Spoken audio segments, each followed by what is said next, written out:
গত রবিবার আমরা যখন রাত্রি 10:30টার সময় ঘুমোতে যাই, মানে খাওয়া দাওয়া করে ঘুমোতে যাচ্ছি, তখন দেখছি বাইরে স্নোফল হচ্ছে। আর এই সপ্তাহটা পুরোটাই স্নোফল হওয়ার কথা আছে। ওয়েদারে দেখাচ্ছে যে এই সপ্তাহটা পুরোটাই স্নোফল হবে। তো রাত্রিবেলা যখন ঘুমোতে যাব তখন দেখছি বাইরে স্নোফল হচ্ছে আর রাস্তাতে অনেক স্নো জমে গেছে।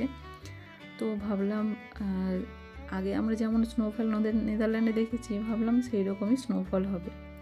কিন্তু পরের দিন সকালে উঠে আমরা যেই দৃশ্যটা দেখলাম, তো এই রকম দৃশ্য তো আমরা এই নেদারল্যান্ডে যতদিন এসেছি কোনোদিনও এরকম দেখার সৌভাগ্য হয়নি। তো দেখুন, সকালবেলা উঠে দেখছি চারিদিকটা একদম সাদা হয়ে গেছে আর পুরো একদম স্নো, সারা রাত্রি স্নোফল হয়েছে আর রাস্তাতে 1 হাঁটু করে বরফ জমে গেছে।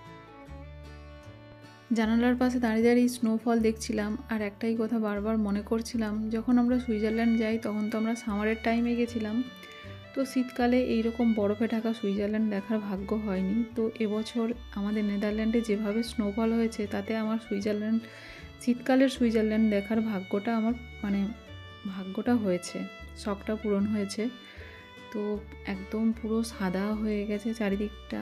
আর গত 2021-এ এইভাবে এখানে স্নোফল হয়েছিল, তারপরে আর মাঝখানে এতগুলো বছর হয়নি। তারপরে আবার এখানে এই 2026-এ স্নোফলটা হলো, এত পরিমাণে স্নোফল হলো।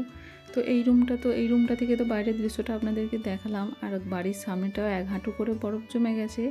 এবার এসেছি অন্য একটা রুমে, যেটা দিয়ে আমাদের ব্যাকইয়ার্ডটা দেখা যায় আর পেছনের যে পার্কটা আছে ওটাও দেখা যায়।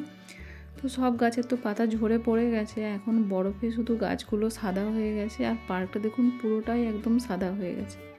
আর পাশের বাড়িতে দেখতে পাচ্ছেন একটা স্নোম্যানও বানিয়েছে।